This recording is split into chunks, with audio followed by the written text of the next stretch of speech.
మహిమ కలుగునుగాక. ఈ పునరుద్ధాన శుభాభివందనములు దేవుని పక్షంన మరియు కుటుంబ పక్షంన మీ అందరికి తెలియపరుస్తున్నాను.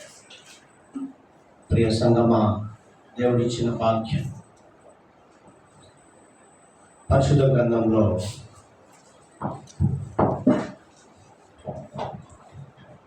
56వ కీర్తన 8వ చరణాన్ని గమనిద్దాం. నా సంచారములను నీవు లెక్కించి ఉన్నావు. నా కన్నీళ్లు నీ బుడ్డిలో నుంచబడి ఉన్నవి. అవి నీ కవిలలో కనబడును కదా. హల్లెలూయా. దేవునికి మహిమ కలుగును గాక. నా సంచారములు నీవు లెక్కించి ఉన్నావు. చక్కని సందర్భమైన వచనాన్ని దేవుడు బయలుపరిచాడు. నా కన్నీళ్లు నీ బుడ్డిలో నుంచబడి ఉన్నవి.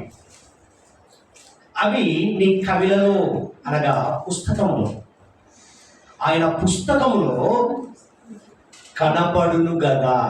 దేవునికి మహిమ కలుగును గాక. ఏది ఏమైనా దావీదు కీర్తనకారుడు తన జీవిత అనుభవంలో ఇక్కడ తన ఉన్నటువంటి ఏదైతే కష్టతరమైనటువంటి అనుభవం, ఏదైతే శత్రు దాడి, ఏదైతే తను పీక్ స్టేజ్లోనికి వెళ్ళినప్పుడు మరి దేవునితో మాట్లాడుతున్న విధానం ఇక్కడ గమనించండి. ఏమంటాడంటే, నా సంచారములు నీవు లెక్కించి ఉన్నావు. అనగా మన జీవిత ప్రయాణములో దేవుడు నువ్వు నడుస్తున్న నడకను బట్టి, నువ్వు జీవిస్తున్న విధానంలో, నువ్వు మాట్లాడుతున్న విధానము, నీ ప్రవర్తన, నీ ప్రతిదీ కూడా గమనించి లెక్కించుచున్నాడు. ఇది ఎంతమంది నమ్ముచున్నారు? అందుకే 139వ కీర్తనలో రాస్తాడు, మొత్తము మన జీవిత చరిత్ర, తన జీవిత అనుభవంలో దేవుడు ఎలా ఎలా పరీక్షించాడు, పరిశోధించాడు, పరిశీలన చేశాడో అన్నీ క్లుప్తంగా లేఖనాల్లో బయలుపరచబడింది. ప్రియమైన దేవుని సంగమా, ఈ దినము చక్కని మాట ఇక్కడ మనకు కనబడుతుంది కదా. ఇక్కడ గమనిస్తే ఒక మాట మనము గమనించవలసిన విషయం ఉంది. ప్రపంచంలో ఇద్దరం గమనించండి, ప్రపంచంలో నున్నటువంటి ప్రతి వ్యక్తి, అది నేనే కావచ్చు, నువ్వే కావచ్చు, మనమే కావచ్చు, ఇంకా మన బంధువులే కావచ్చు, శ్రేయభిలాషలే కావచ్చు, ఎవరైనా సరే ఏదో ఒక పరిస్థితిలో, బాగా గమనించండి ఇది, ఏదో ఒక పరిస్థితిలో ఆ పరిస్థితులను బట్టి తప్పకుండా కన్నీరు కార్చే, ఏడ్చే అనుభవం జరుగుతుంది.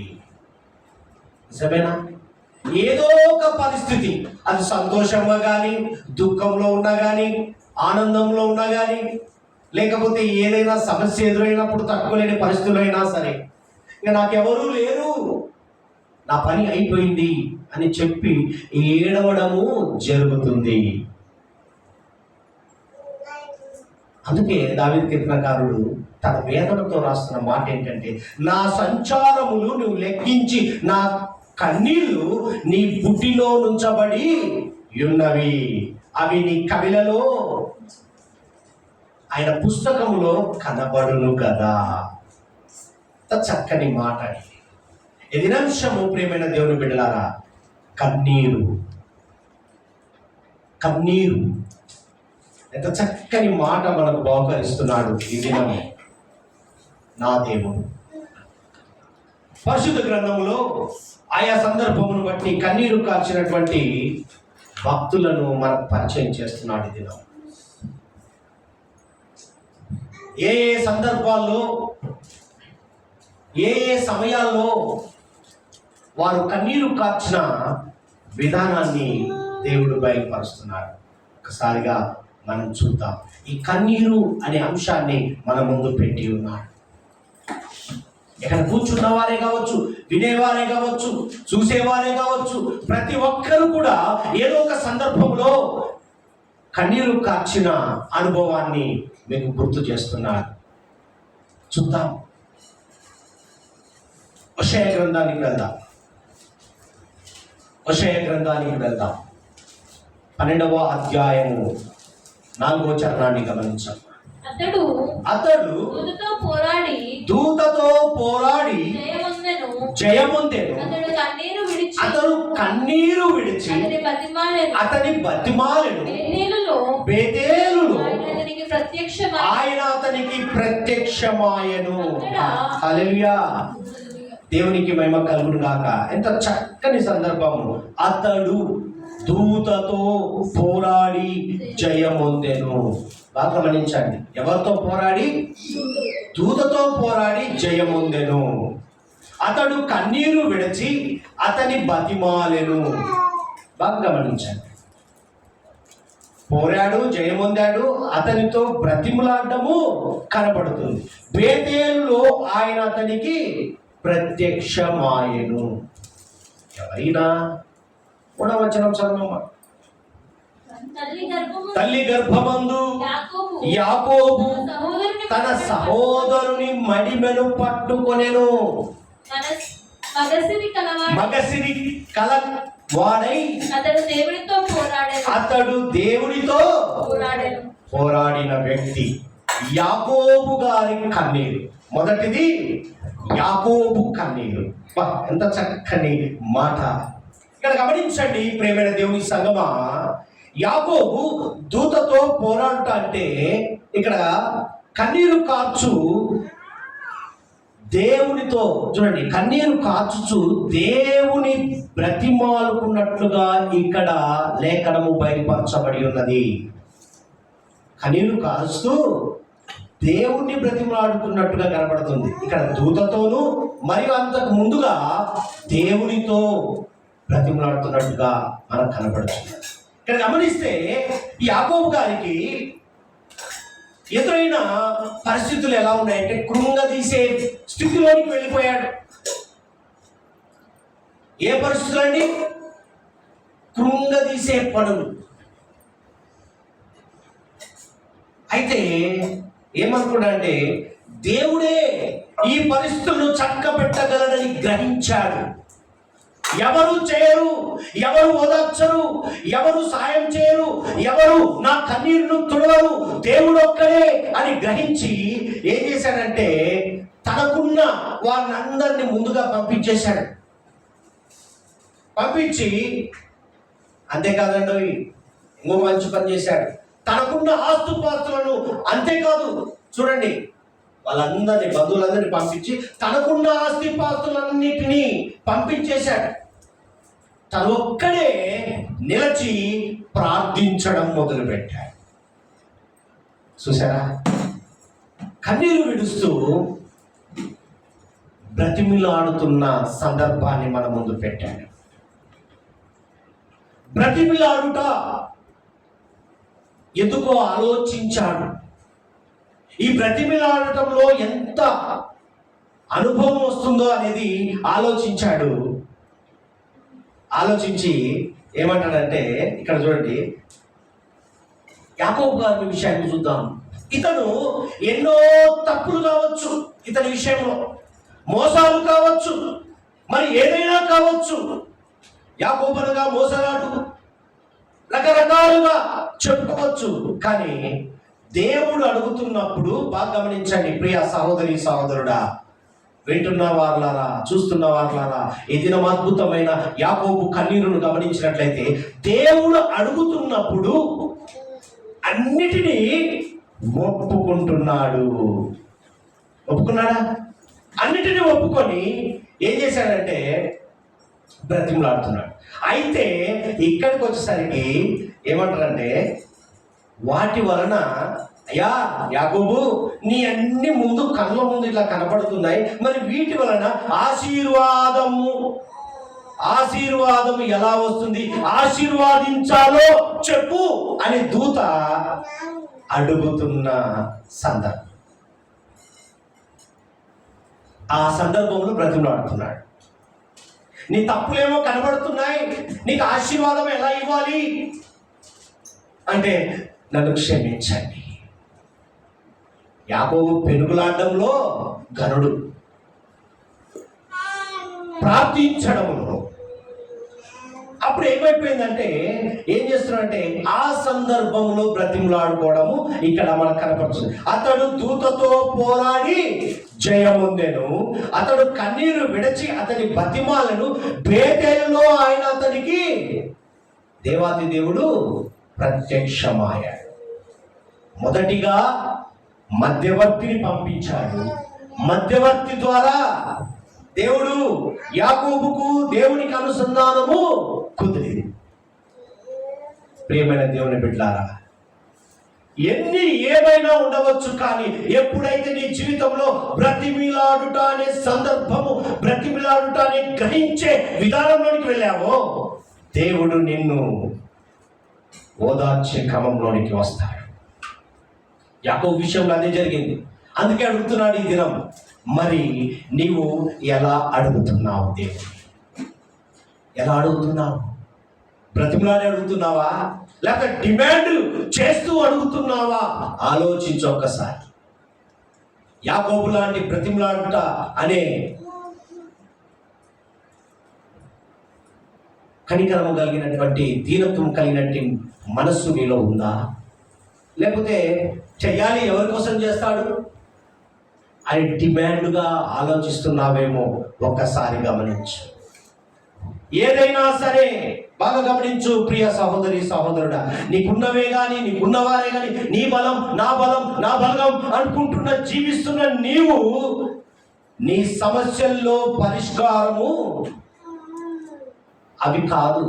నీ బలగము కాదు, నీ బంధుత్వం కాదు, నీతో ఉన్నవారు కాదు, ఎవరు సాటిరారు. దేవుడు నీకు పరిష్కారము చూపగలడు అనే విశ్వాసం నీలో ఉన్నప్పుడే కార్యాన్ని చూస్తాం. కన్నీరు విడుస్తూ బతిమాలుకుంటున్నటువంటి యాకోబును చూచి ఈరోజు నీకేమనిపిస్తుందో ఒకసారి గమనించు.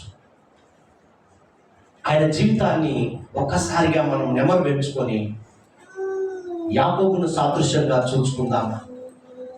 ఈ దినము గమనించండి ప్రియ సహోదరి సహోదరుడా, యాకోబు కన్నీరును ముందు పెట్టాడు.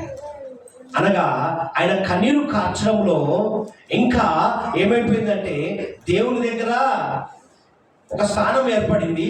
తరువాత ఏం జరిగిందో చూడండి. ఆదికాండము 33:4 ఒకసారి చూడండి. ఆదికాండము 33:4 ఒకసారి చూడండి. అప్పుడు ఏశావు అతనిని ఎదుర్కొన పరిగెత్తి అతన్ని కౌగలించుకొని అతని మెడ మీద పడి ముద్దు పెట్టుకొని వారిద్దరూ అప్పటికి వరకు ఎవరి ఇద్దరు? ఏశావు ఎవరండి? బంధుత్వం, అన్నదమ్ములకు వైర్యము కలిగి ఉన్నారు.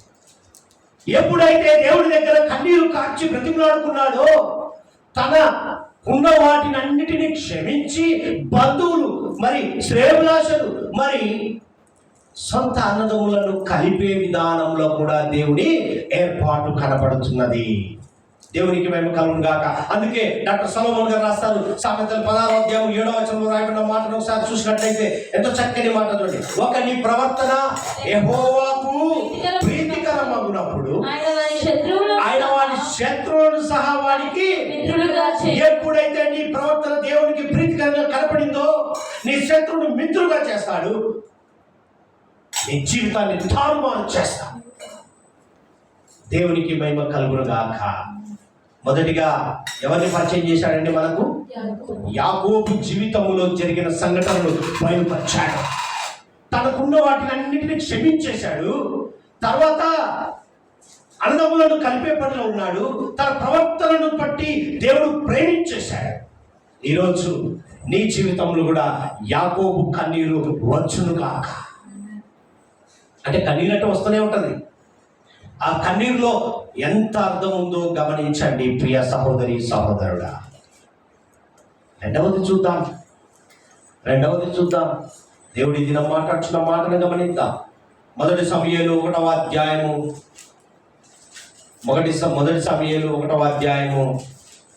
7వ వచనాన్ని ఒకసారి చూద్దాం. చదవమ్మా. ఆమెకు ఏటేటా ఆ రీతిగా చేయుచునుండగా హన్నా యెహోవా మందిరమునకు పోవునప్పుడెల్లా అది ఆమెకు కోపము పుట్టించెను. కనుక ఆమె భోజనము చేయక ఏడ్చుచు వచ్చెను. హల్లెలూయా. హన్నా కన్నీరును దేవుడు బయలుపరుస్తున్నాడు. రెండవది ఎవరండి? హన్నా కన్నీరు. ఇక్కడ గమనిస్తే 8వ వచనానికి వెళ్ళేసరికి ఆమె పెనిబిటి అయిన ఎల్కానా ఎవరండి? గట్టిగా చెప్పాలి. హన్నా భర్త. ఇక్కడ గమనిస్తే ఏమంటున్నాడు చూడండి. ఆమె పెనిబిటి అయిన ఎల్కానా, అన్నా నీవెందుకు ఏడ్చుచున్నావు? నీవు భోజనము మానుట ఎలా? నీకు మనోవిచారం ఎందుకు కలిగినది? 10 మంది కుమారుల కంటే నేను నీకు విశేషమైన వాడను కానా అని ఆమెతో చెప్పుచూ వచ్చాను. హల్లెలూయా. భార్యాభర్తలకు జరుగుతున్న సంఘటన గమనిస్తే హన్నాకు సంతానము లేదు. ఇక్కడ ఏమైపోయిందంటే హన్నాకు తన ఇంటిలోనే తనకు విరోధులు బయలుదేరారు. బాగా గమనించండి ప్రియ సహోదరి సహోదరుడా. సూటిపోటి మాటలతో హన్నాకు ఎంతో బాధ పెట్టినట్టుగా తన జీవితాన్ని సవి చూస్తుంది. అనేక రీతులుగా నిందిస్తూ గొడ్డలంటూ ఎంతో అవమానపరిచినటువంటి అనుభవాన్ని ఎదుర్కొంటూ ఉంది. ఎవరికి ఏం చెప్పుకోవాలో తెలియక, ఏం చేయాలో తెలియక దేవుని సన్నిధిలోనికి వచ్చి దేవునికి మొర పెడుతుంది. బాగా గమనించండి. మనమైతే ఏం చేస్తాం? ప్రపంచానికే తెలియపరుస్తాం దేవుని కంటే ముందు. నీకున్న సమస్య లోకానికే తెలిసిపోద్ది కానీ దేవునికి తెలియదు. ఈరోజు గమనించండి. కన్నీరు కారుస్తూ అంగలారుస్తుంది, అంగలార్చే పనిలో ఉంది. అప్పుడు దేవుడు కనికరించాడు కదా. ఎప్పుడైతే హన్నా కార్చడం మొదలుపెట్టిందో, ఏం కార్చడము? కన్నీరు కార్చడం మొదలుపెట్టిందో ఆమె కన్నీరును దేవుడు చూశాడు. చూసి ఆమె చేసిన మనవి ఆలకించి గర్భఫలము దయచేశాడు. దేవునికి మహిమ కలుగును గాక. ఎప్పుడైతే కన్నీరు కారుస్తావో, ఆకాశమందు ఆసీనుడైనటువంటి ఆ సింహాసనం మీద కూర్చున్న యేసు ప్రభువు వారి సింహాసనం కుదిపి వేసినట్టుగా నీ కన్నీరు కనపడిందా, నీ కార్యాన్ని నువ్వు సవి చూడగలవు. ఏదో తడిపాం అన్నట్టుగా మనుషుల ముందు కొంతమందికి తట్టుకొని వస్తుంది. ఒక క్షణం తర్వాత మళ్ళీ మామూలు అయిపోతుంది. పైకి మాత్రం అలాంటి జీవితము జాగ్రత్త. అందుకే అంటున్నాడు చూడండి, ఆమె ఎలా చేసిందండి? అంగలార్చింది దేవుని దగ్గర, బహుమానము పొందుకున్నది. ఇక్కడ అడుగుతున్నాడు, మనం దేవునికి చెప్పవలసినవి ఏం చేస్తున్నామని మనుషులకు చెప్పుకుంటున్నాం. అందుకే చులకనైపోతున్నాను. ఎప్పుడైతే నీకున్న సమస్య, నీకున్నటువంటి శోధన, వేదన, బాధ ఏదైతే ఉందో ఆయన సన్నిధానంలో కన్నీరు కార్చు. ఆయన వింటాడు. లోకం కాదు, నీ బంధువులు కాదు, నీ శ్రేయోభిలాషులు కాదు, నీ ఆప్తులు కాదు. చూసారా ఏం పొందుకున్నదండి? బహుమానము అంత గొప్ప అనుభవంలోనికి వెళ్ళిందో చూడండి హన్నా కన్నీరు. అందుకే ఈ దావీదు కీర్తనకారుడు 127 3వ కీర్తనలో రాస్తాడు, కుమారులు యెహోవా అనుగ్రహించు స్వాస్థ్యము గర్భఫలము ఆయన ఇచ్చు, ఆయన ఇస్తేనే. హల్లెలూయా. గర్భఫలము కొరకు దేవుణ్ణి అడిగితే ఫలితము ఉంటుంది అనేది అన్న కన్నీరులో బయలుపరచబడి ఉన్నది. ప్రియ దేవుని బిడ్డారా, బాధ ఉండవచ్చు, నిద్ర రావచ్చు, ఏదైనా రావచ్చు, కానీ దేవునికి అసాధ్యమైనది ఏదీ లేదు. ఎప్పుడైతే నువ్వు దేవుని ఎదుట ఆయన పాద సన్నిధి ఎదుటకు వచ్చి మొరపెడతావో, కన్నీరు కారుస్తావో, నువ్వు విజయము చూడగలవు. ఆయన సమస్తము చేయగలడు అనే విశ్వాసం నీలో ఫలించినప్పుడే అభివృద్ధిని చూస్తావు. అందుకే యెషయా ప్రవక్తలో రాయబడిన మాటను చూడండి. 49వ అధ్యాయం 8వ వచనాన్ని ఒకసారి గమనించినట్లయితే ప్రవక్తకు బయలుపరచబడిన విధానాన్ని చూస్తే, యెహోవా ఇలాగు సెలవిచ్చుచున్నాడు, అనుకూల సమయమందు నేను నీ మొర బాగా గమనించండి. దేవుడు ఏమంటాడు తెలుసా? మనం అంటాం కదా, చూద్దాం నాకు వీలైనప్పుడు, చూద్దాం నాకు ఫ్రీగా ఉన్నప్పుడు. నీకు ఎప్పుడు వీలవుతుందో నీకు ఎప్పుడు. దేవుడు కూడా అంటున్నాడండి, ఎందుకు నీ కన్నీరు ఎప్పుడు వస్తుందా అని దేవుడు ఎదురు చూస్తున్నాడు. చూడండి, బాగా గమనించాడు. యెహోవా ఇలాగు సెలవిచ్చుచున్నాడు, అనుకూల సమయమందు నేను నీ మొర ఆలకించి నీకు ఉత్తరమిచ్చుకొని రక్షణ దినమందు నిన్ను హల్లెలూయా. ఏడ్చడం మొదలు పెట్టింది. దేవునికి అనుకూల సమయాన్ని గమనించాడు, ఆమె మీద దృష్టి పెట్టాడు, కార్యము చేశాడు. మూయబడిన గర్భాన్ని తెరచే పనిలో దేవుడు కార్యాన్ని చూపించాడు. అందరూ నోటి మీద వేలేసినట్టుగా దేవుడు హన్నా విషయంలో కార్యాన్ని చూపించాడు. దేవునికి మహిమ కలుగును గాక. మనకు సహాయము చేయవలసిన సమయము మనకు వచ్చినప్పుడు బాగా గమనించినది, తప్పక మనము సహాయము చేస్తాడు అని దేవుని మీద ఆధారపడి జీవించినప్పుడే ఆ మాట నెరవేర్చబడును గాక. నీ టైం వస్తుంది. ఎప్పుడు ఏమి చేయాలో తగిన కాలమందు కదా, తగిన సమయమున. నువ్వు అనుకుంటే రాదు, నువ్వు కావాలనుకుంటే రాదు. ఆయన మనల్ని కాదనేవాడు కాదు. బాగా గమనించు ప్రియ విశ్వాసి, దేవుడు ఎప్పుడు కూడా కాదనుకునేవాడు కాదు. నువ్వే కాదనుకుంటావు, నువ్వే వద్దనుకుంటావు, నువ్వే ఆయన సమయాన్ని దొంగిలిస్తావు.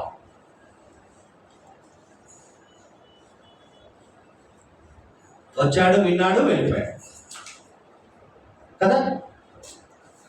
ఇప్పటిదాకా మోసాడు, కాశాడు, వెళ్ళిపోయాడు. దేవునికి మేము కలుగుగా.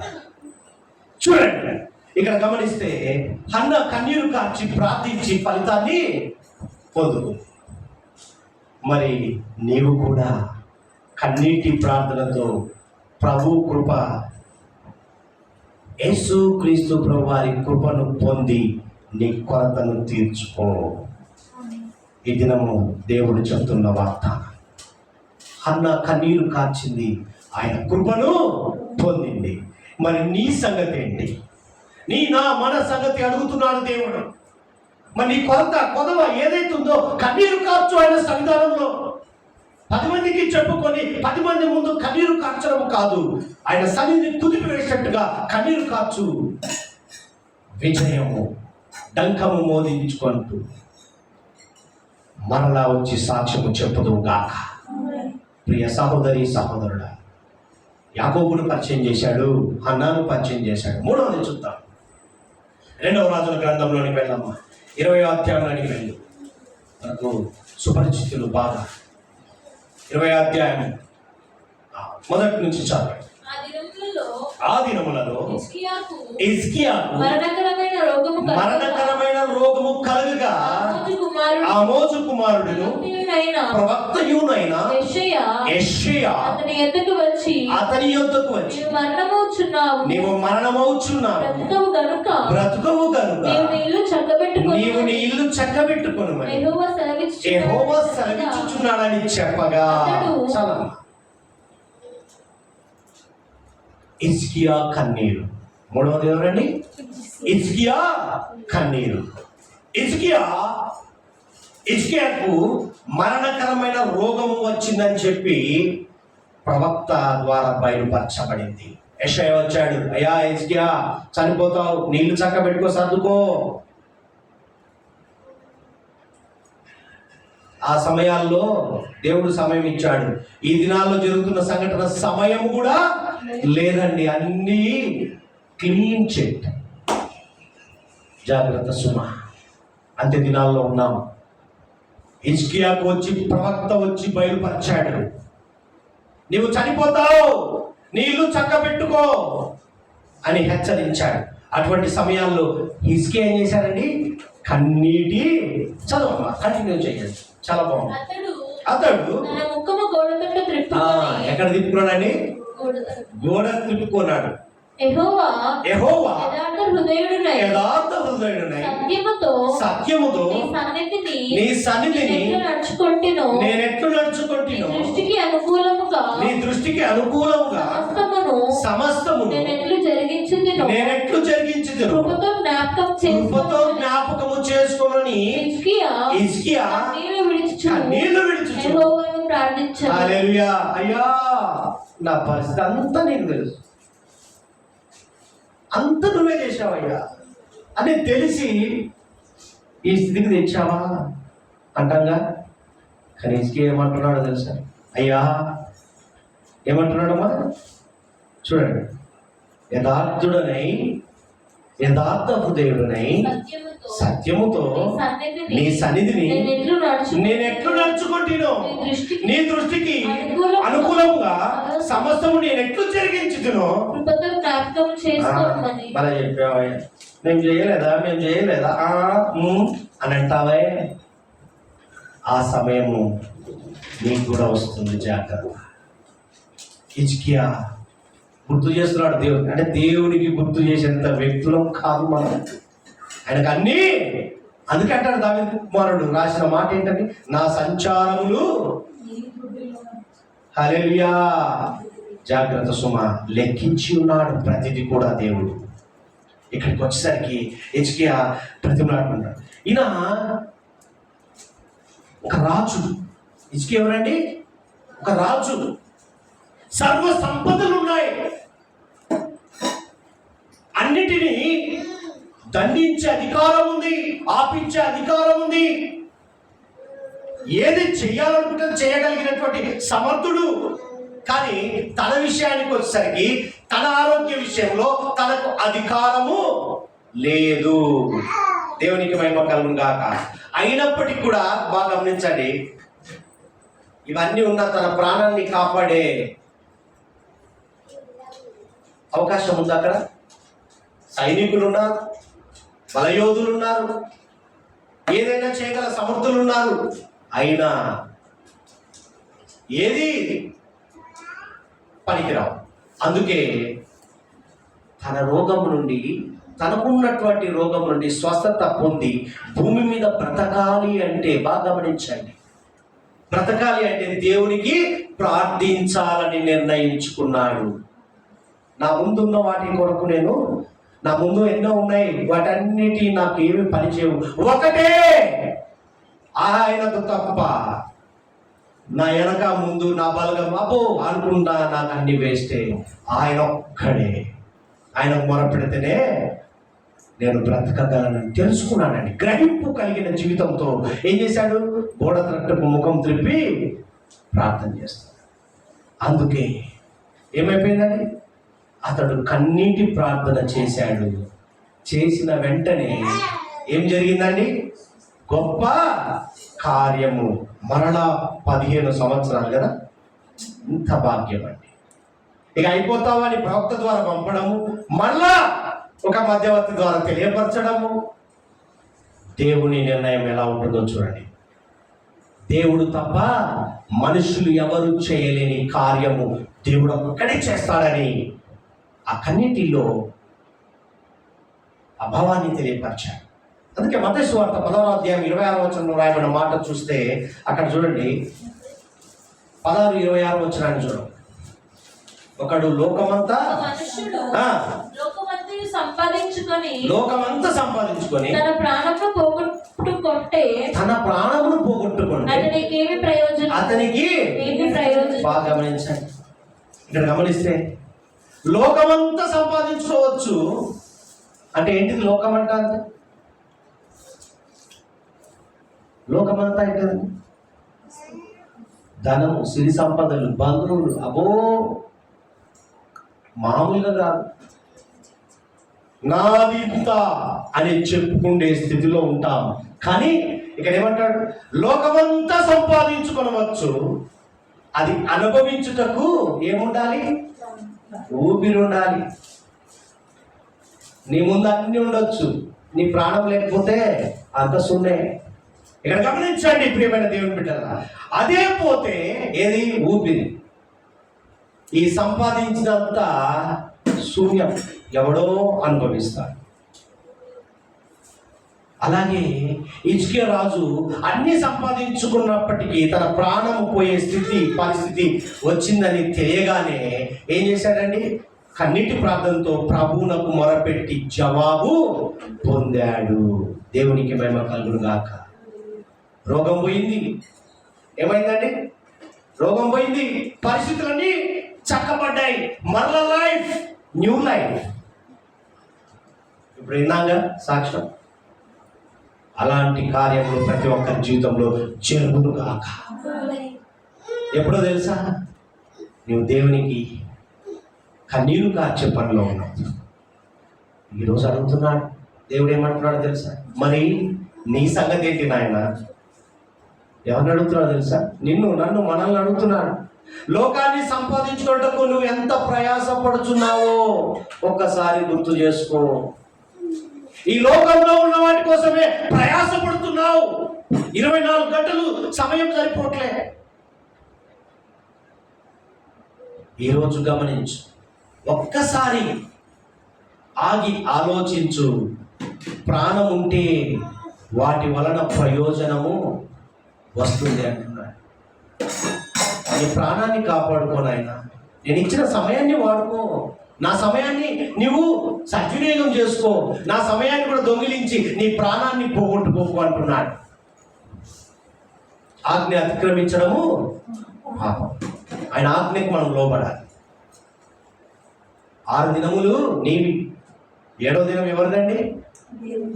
దేవుని సమయాన్ని కూడా దొంగిలించే పరిస్థితిలో లోకాన్ని సంపాదించుకునే ప్రయాసంలోనే బ్రతుకుతున్నావు. ఈ దినము గమనించు. కన్నీటితో ప్రార్థించమంటున్నాడు. ఒకవేళ నీకు మరణకరమైన రోగం ఏదైనా ఉన్నదేమో గమనించు. ఈ దినం కన్నీటితో ప్రభువుకు ప్రార్థన చేస్తే నీకు స్వస్థత కలుగుతుంది. అంతేగాని ఎవరో ప్రార్థన చేస్తే ఎవరో అనుకుంటే నీ స్థితి అలాగే ఉంటుంది. ముందు నీవు ఏమన్నాడా? నీ ఇల్లు చక్కబెట్టుకో అన్నాడు. అయ్యా నువ్వు చనిపోతావు, నేను వచ్చా ప్రార్థన చేస్తా అన్నాడా? జాగ్రత్త సుమ. ముందు నీ విశ్వాసం నీలో బలపరచబడాలి. అప్పుడే దేవుడు కార్యం చేస్తాడు. అప్పుడు ఏమవుతుందని నువ్వు బాగుంటావు. 4వది చూద్దామా? కన్నీరు విషయంలో 4వది చూద్దాం. ఎవరయ్యా అంటే ఒక స్త్రీని పరిచయం చేస్తున్నాడు. ఆ స్త్రీ ఎవరయ్యా అంటే పాపాత్మురాలైన ఒక స్త్రీ. ఆమె ఏం చేసిందండి? లోకం వెలివేసింది, లోకం అసహించుకుంది. లూకా సువార్త 7వ అధ్యాయం 38వ వచనం చూడండి. సీమోని ఇంట ఆయన మరి ఆహ్వానించినప్పుడు, ఆయన భోజన పంక్తిలో కూర్చున్నప్పుడు ఈమె వెళ్ళి కన్నీటితో ఏం చేసిందండి? పాదాలను తడిపి వెంట్రుకలతో తుడిచింది, అత్తరుతో పాదాలను పూసింది. ఆ కార్యాన్ని చూసి దేవుడు ఏం చేశాడంటే, ఇంత విస్తారమైన ప్రేమ నా మీద చూపించండి. ఏ స్త్రీ అయితే పాపాత్మురాలని పిలువబడ్డ స్త్రీ క్షమింపబడ్డది, సమాధానంతో తిరిగి వెళ్ళింది. అటువంటి జీవితము పొందుకుందాము గాక. విస్తారమైన ప్రేమ పాపాత్మురాలైన స్త్రీని ఆ కన్నీరును బయలుపరిచాడు. 4వది, ఆమె కన్నీరు కార్చింది.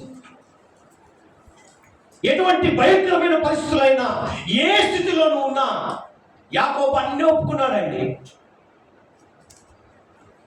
అని తెలుసు, నీకు ఎట్లా ఇయ్యాలో ఆశీర్వాదం అని అడిగింది. అయినా బ్రతిమలాడు. ఆ బ్రతిమలాడే గుణము నీలో ఉండును గాక. 5వది చూద్దామా? యోహాను సువార్తకు వెళ్దాం. 20వ అధ్యాయంలోనికి వెళ్దాం. యోహాను సువార్త 20వ అధ్యాయంలోనికి వెళ్దాం. 11 చూడు. అయితే మరియా సమాధి బయట నిలిచి ఏడ్చుచుండెను. ఆమె ఏడ్చుచు సమాధిలో వంగి చూడగా తెల్లని వస్త్రము ధరించిన 2 దేవదూతలు యేసు దేహము ఉంచబడిన స్థలములో తల వైపున ఒకడును కాల వైపున ఒకడును కూర్చుండడం కనబడేది. హల్లెలూయా. అయితే మరియా సమాధి బయట నిలిచి ఏడ్చుచు నుండెను. ఆమె ఏడ్చుచు సమాధిలో వంగి చూడగా. 5వది ఏంటో తెలుసా? మగ్దలేని మరియ కన్నీరును బయలుపరుస్తున్నాడు దేవుడు. మరియ కన్నీరు. ఇక్కడ గమనిస్తే ఈ లేఖనంలో మరియ సమాధి బయటే ఉండిపోయింది. ఎక్కడ ఉండిపోయిందండి? ఏడుస్తూ ఉంది. శిష్యులందరూ వెళ్ళిపోయినారు, అందరూ వెళ్ళిపోయారు, కానీ ఆమె మాత్రము వెళ్ళిపోలేదు. అందుకే ఒక చక్కని మాట రోమిలకు రాసిన పత్రిక 5వ అధ్యాయం 5వ వచనంలో ఒక మాట బయలుపరచబడింది. చూడండి, అది నీకు నాకు మనకు అవసరమైన మాట. ఎందుకనగా నిరీక్షణ, చిన్నగా బాగా చదువు. ఎందుకనగా ఈ నిరీక్షణ మనలను సిగ్గుపరచదు, మనలను సిగ్గుపరచలేదు. మనకు అనుగ్రహింపబడిన పరిశుద్ధాత్మ ద్వారా దేవుని ప్రేమ మన హృదయములలో కుమ్మరింపబడి ఉన్నది. దేవునికి మహిమ కలుగును గాక. ఇక్కడికి వచ్చేసరికి ఏమైందంటే, ఎందుకనగా ఈ నిరీక్షణ మనను సిగ్గుపరచలేదు. 3వ దినమున తిరిగి లేస్తానని వాగ్దానం చేసిన వాగ్దాన పుత్రుడు తిరిగి లేస్తానని చెప్పి నిరీక్షణతో మగ్దలేని మరియ ఏం చేసిందండి? సమాధి కాడిని నిలబడి ఏడుస్తుంది, తొంగి చూస్తుంది. నా దేవుడు చెప్పిన మాట ఇచ్చి నెరవేర్చే గొప్ప దేవుడు లేచి వస్తాడు, తిరిగి వస్తాడు. నిరీక్షణతో ఎదురు చూస్తూ ఉంది. ఆ నిరీక్షణ అనుభవం నీలో ఉందా? ఈ దినము దేవుడు అడుగుచున్నాడు. నిరీక్షణతో ఉంది. తదుపరి ఏమైందంటే, ఈమెకు ఎక్కడో ఒక ఆశ, మరియకు ఎక్కడో ఒక ఆశ, ఆయనను కనుగొనాలి అని. మరి నీలో ఉందా? నాకేందిలే అన్నట్టుగా ఉంటా. చూడండి, అక్కడే ఉండిపోతూ వెతుకుతూ తొంగి చూస్తూ ఆశతో నాకే ముందు కనపడాలి, నేనే చూడాలి అనే ఒక ఆశ, నిరీక్షణ తనలో ఉండిపోయింది. చూడండి, అనుకున్నట్లుగానే కొంతసేపటికి ఏమైపోయింది? యేసయ్య ఆమెకు కనపడ్డాడు. కనపడి ఆమె నిరీక్షణ ఆమెను సిగ్గుపరచలేదు. ఈ దినము నీ నిరీక్షణ నిన్ను సిగ్గుపరచదు. హల్లెలూయా. నువ్వు ఎంత నిరీక్షణ కలిగి ఉంటావో అంత దేవుని మహిమను చూచుదు గాక. నీ జీవితంలో నిరీక్షణ లేకపోతే దేవుని కార్యాలను చూడలేవు. మరియా నిరీక్షణతో ఉన్నది, దేవుని కార్యాన్ని చూసింది. కొంచెం సేపల్లే వెనుదిరిగిందా? ఆగింది, దేవుణ్ణి చూసింది. ఆమె వెళ్ళి ఏం చేసింది? శిష్యులకు యేసయ్య లేచాడు, నాకు కనపడ్డాడు. అప్పుడు అనుకోవట్లేదు, వేరేలాగా అనుకొని ఉంటారు కదా. ఇప్పుడు ఇక్కడికి కూడా వచ్చి మీకు కనపడతాడని వాళ్ళని చెప్పిందండి. దేవునికి మహిమ కలుగుగాక అని చెప్పి చెప్పలేనంత సంతోషంతో ఆ సంతోషము మునిగిపోయిందాం, నడుస్తూ పోతుంది. అంతే కదా. మరి దేవుడు అడుగుతున్నాడు, నీ నిరీక్షణతో జీవిస్తున్నావా? నీలో నిరీక్షణ అనే గణాంకము ఉందా అని అడుగుతున్నాడు. నిరీక్షణతో ఉన్న వారికి తప్పక అనుకున్నది అనుకున్నట్లుగా జరుగుతుంది, అది జరుగునుగాక అని సెలవిస్తున్నాడు నా దేవుడు. ప్రియ సహోదరి సహోదరుడా, మగ్దలేని మరియ కన్నీరును బయలుపరిచాడు. 6వ చూద్దామా ఎస్తేరు గ్రంథంలోనికి వెళ్ళాం. 8వ అధ్యాయము 3వ వచనాన్ని ఒకసారి చూద్దాం. ఎస్తేరు 8వ అధ్యాయం 3వ వచనాన్ని ఒకసారి చూస్తే ఎంత చక్కగా అక్కడ బయలుపరచబడిన మాటను చూడండి. ప్రియమైన దేవుని బిడ్డలారా, ఎంత అద్భుతమైన మాట ఉందో చూడండి. మరియు ఎస్తేరు రాజు ఎదుట మనవి చేసుకొని అతని పాదము మీద పడి అగాగీయుడైన హామాను చేసిన కీడును అతడు యూదులకు విరోధముగా తలంచిన యోచన వ్యర్థపరచుడని కన్నీళ్లతో అతన్ని వేడుకొనగా. ఆ రోజు ఏంటండి? ఎస్తేరు కన్నీరు. ఎస్తేరు ఎందుకు కన్నీరు కార్చింది? తన స్వజనుల విషయమై, వారి మీదకు వచ్చిన మరణ శాసన విషయమై బహుగా కలత చెందింది. బాగా గమనించండి. నాకెందుకు అనుకున్నదా? చూడండి, రాజు ఎదుటకు వెళ్ళి ఆ విషయాన్ని తెలియపరచాలంటే చట్టబద్ధమైన విరుద్ధమే అది, చట్టపరం కాదు అది. డైరెక్ట్గా రాజు దగ్గరికి వెళ్ళలేరు. అయినా ఆమె ఏం చేసిందండి? సాహసం చేసింది. ఉపవాసంతో ప్రార్థన చేసి ప్రభు సహాయం చేస్తాడని చెప్పి నమ్మింది. నమ్మకమే కార్యము జరిగింది. రాజు ఎదుట ఏం చేసిందండి? కన్నీరు విడిచి తన జాతి వారికి, బాగా గమనించండి ప్రియ సహోదరి సహోదరుడా, తన జాతి వారిని జరుగుతున్నటువంటి క్రమము, జాతి వారి మీదకి వచ్చినటువంటి ఆ శాసనం ఏదైతే ఉందో, ఆ మరణ శాసనాన్ని, ఆ అన్యాయాన్ని బాగా గమనిస్తే రాజుకు వివరించింది. ఆ వివరించే సమయం వస్తుందని ఎక్స్ప్రెషన్ ఇవ్వలేము. ఆ శాసనం రిలీజ్ అయిందా? ఓకే, ఎదురెళ్ళి చెప్పే ధైర్యము, దేవుని కార్యము చూసి ఆ విశ్వాసము, దేవుని ఆత్మ నీలో పనిచేస్తున్నప్పుడే ఎదురుగా వెళ్ళి నువ్వు ఎదిరించే సామర్థ్యత పొందుకుంటావు. అప్పుడు ఏమైపోయింది? రాజును దేవుడు ఏం చేశాడండి? తన మనస్సును కరిగించి వేశాడు, కఠినత్వాన్ని తీసివేశాడు. తన జాతి వారికి ఏ హాని చేయవద్దని ఆజ్ఞాపించాడు రాజు. చూసారా? ఆమె కన్నీరు తన జాతిని కాపాడింది. మరి నీ కన్నీరు ఎవరిని కాపాడుతుంది? తన కొరకు తను కాపాడుకోవచ్చు, తన స్వజనులను కాపాడుకునే స్థితికి ఉపవాసముతో దేవుని పాద సన్నిధిలో కన్నీరు కార్చే అనుభవము ఎస్తేరు చూపించింది. మరి ఈరోజు అడుగుతున్నాడు దేవుడు, నీ సంగతి ఏంటి? నీ వారి సంగతి ఏంటి? నీ స్వజనుల కోసం నువ్వు కన్నీరు కారుస్తున్నావా? ఇప్పుడు వస్తున్నటువంటి సందర్భాలు, ఇప్పుడు చూస్తున్న సందర్భాల గురించి ఉపవాసం లేకపోయినా కన్నీరు కారుస్తున్నావా? ఆయన సన్నిధానంలో అడుగుతున్నాడండి. ప్రియ సహోదరి సహోదరుడా, ఒక మాట అడుగుతున్నాడు. ఏమని అడుగుతున్నాడు తెలుసా? కన్నీరుందా నీ కళ్ళల్లో? గుండె రాయి అయిపోయిందండి, కన్నీరే లేదండి, అసలు కార్చడం అలవాట్లేదండి అనుకుంటున్నావా? జాగ్రత్త సుమా. ఎస్తేరు చూడండి ఏ విధంగా కన్నీరు కార్చిందో. తన కోసము కాదు, తన స్వజనుల కోసము మామూలుగా కన్నీరు కార్చలే, ఉపవాసముతో.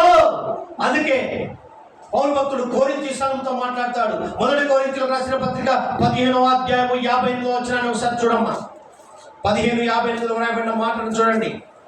అక్కడ రాయబడిన మాటను చూస్తే, కాగా నా ప్రియ సహోదరులారా, మీ ప్రయాసము ప్రభువునందు వ్యర్థము కాదని ఎరిగి స్థిరులను స్థిరులను కదని వారును ప్రభు కార్యాభివృద్ధి అందు ఎప్పటికీ ఆసక్తులై ఆయన కార్యాభివృద్ధి కొరకు మనం ఎప్పుడు కూడా ఆసక్తి కనపరచేవారు. అందుకే అంటాడు కదా ప్రకటన గ్రంథంలో, మొదట నీకున్న ప్రేమ కొదువైంది, నీ మీద ఒక తప్పు మోపవలసి ఉన్నది, జాగ్రత్త. మనం ఎలా ఉండాలంట తెలుసా? ప్రభునందు ప్రయాసము వ్యర్థము కాదని ఎరగాల. ఆయన యందు ప్రయాసపడే ప్రతి పని కూడా వ్యర్థము కాదు అనేది మనం ఎరిగి ఉండాలి. స్థిరులుగా బండ ఎలా ఉంటుందండి? ఆ బండను కదిలించడము ఎవరి వల్ల కాదు. ఈ దినము గమనించండి ప్రియ సహోదరి సహోదరులు, 6 మంది కన్నీటి యోధులను పరిచయం చేశాడు దేవుడు. ఒక్కసారన్నా కార్చావా కన్నీరు? ఏదో పైకి కార్చావేమో, జాగ్రత్త అని దేవుడు బయలుపరిచిన మాట. చివరిగా 7వది చూద్దాం. యోహాను సువార్తలోనికి వెళ్దాం. యోహాను సువార్త 11వ అధ్యాయము 35వ వచనాన్ని గమనించాడు. యోహాను సువార్త 11:30.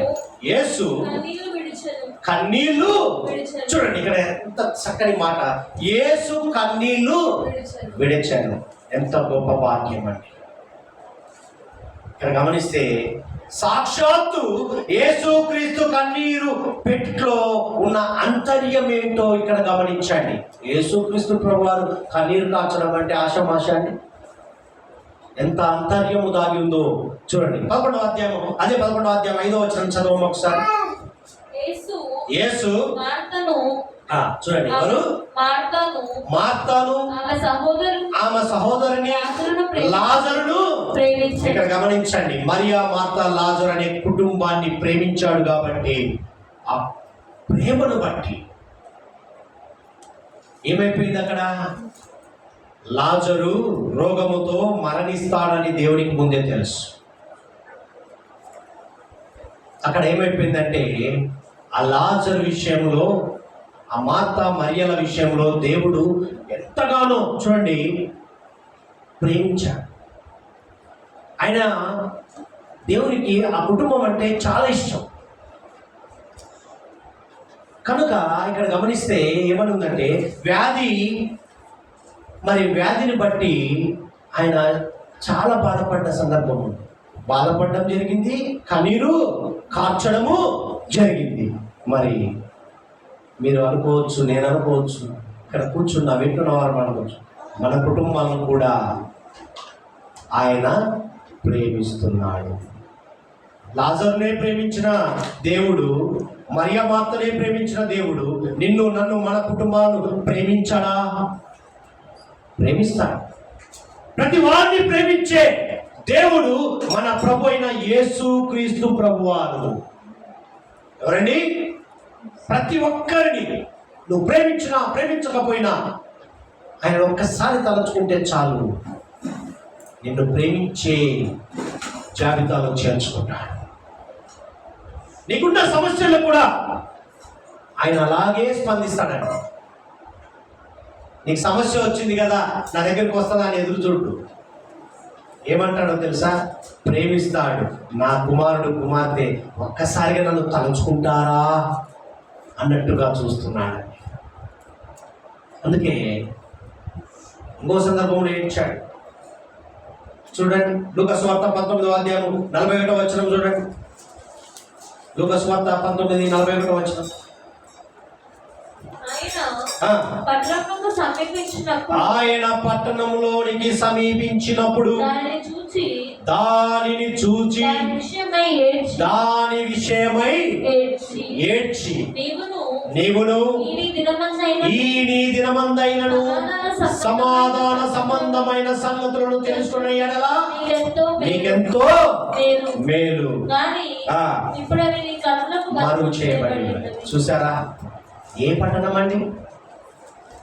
ఏ పట్టణం గురించి వినలేదా? ఎప్పుడు గట్టిగా చెప్పాలి. యెరూషలేము పట్టణం గురించి. ప్రియమైన దేవుని బిడ్డలారా, ఇక్కడ గమనించండి, ఆ పట్టణము గురించి, దాని భవిష్యత్తును గురించి ఏడుస్తూ ఉన్నారు. ఆ పట్టణము పాడైపోయిందని బాధపడుతున్నాడు. అలాగే ఇంకొకటి కూడా బాధపడుతున్నాడు. ఏమన్నా తెలుసా?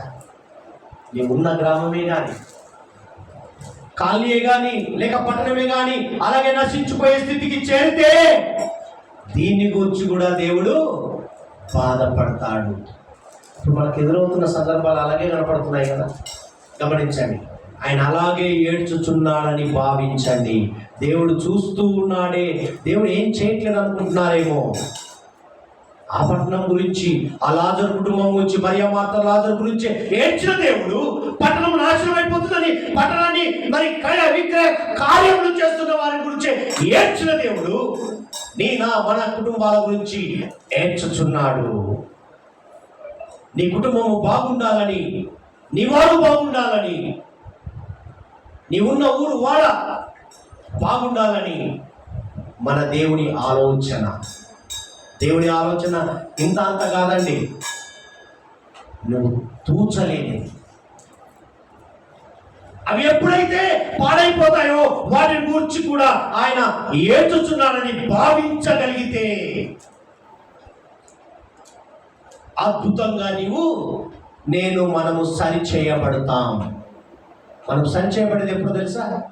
దేవుడు మన పట్ల ఆలోచిస్తున్నాడు, ఏడ్చుచున్నాడు, మన గురించి దృష్టి పెట్టాడని నువ్వు ఎప్పుడైతే ఆ భావన కలిగి ఉంటావో అప్పుడే మనం సరిచేయబడతాం. నీ వారిని దేవుడు ఖచ్చితంగా స్వస్థత పరుస్తాడు. అనారోగ్యం ఉన్న వారిని కాడిని విరగొడతాడు. ఆ భావన లేదనుకో, నాకేంది లేదు, నేను బాగున్నా, కొద్దికొని మంది కాదు, వాళ్ళు తప్పు చేశారు అనే భావన నీలో ఉన్నట్లయితే తీసివే ఈ దినం. ఎస్తేర్ ఏం చేసిందండి? తన స్వజనుల కొరకు, తన జాతి కొరకు ప్రయాసపడ్డది. మరి నేను మనం ఏం చేస్తున్నాం? ఈ దినం నేను నా కుటుంబం బాగున్నాం, మా వరకు ఓకే అని జీవిస్తున్నావా? జాగ్రత్త. యేసయ్య కన్నీరును గుర్తు చేసుకో. నీ పట్టణాన్ని ఆశీర్వదిస్తాడు, ఆ భావన కలిగి ఉన్నాం. నీ ఉంటున్న స్థలాన్ని ఆశీర్వదిస్తాడు. ఆ సంగతి మనం తెలుసుకోగలిగితే మనం ఎంతో ఏమవుతామో తెలుసా? మన జీవితాల్లో మేలు పొందిన వారిగా, మేలు రకంగా జీవించే వారిగా మనం ఉందుముగాక.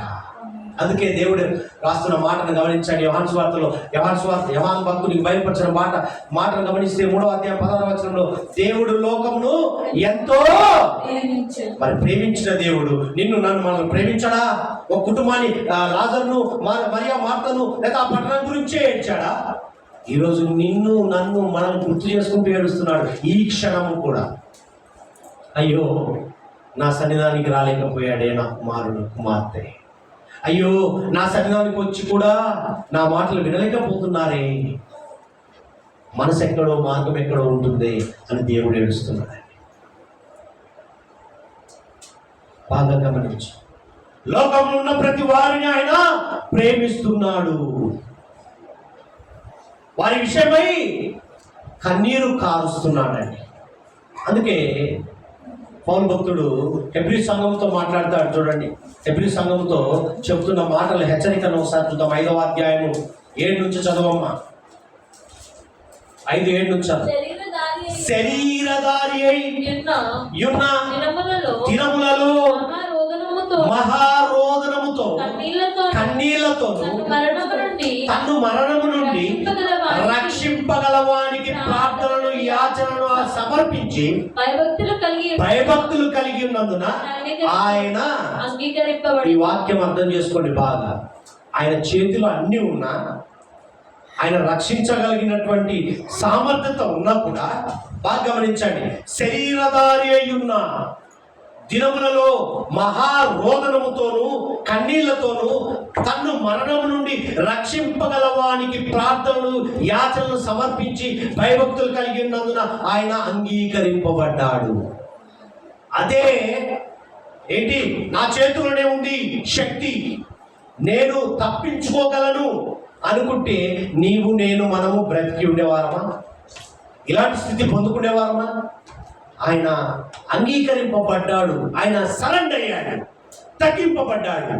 అన్ని ఏది ఏమైనా నీవే నాయనా అని చెప్పి ప్రార్థించగలిగినటువంటి కన్నీటి అనుభవంలోనికి వెళ్ళాడు. ఎంత భయంకరమైన స్థితి కదా! ఎంతగా ఏడ్చాడో, ఎంతగా అనుభవించాడో ఆ శ్రమలు. నువ్వు నేను తట్టుకోగలమా?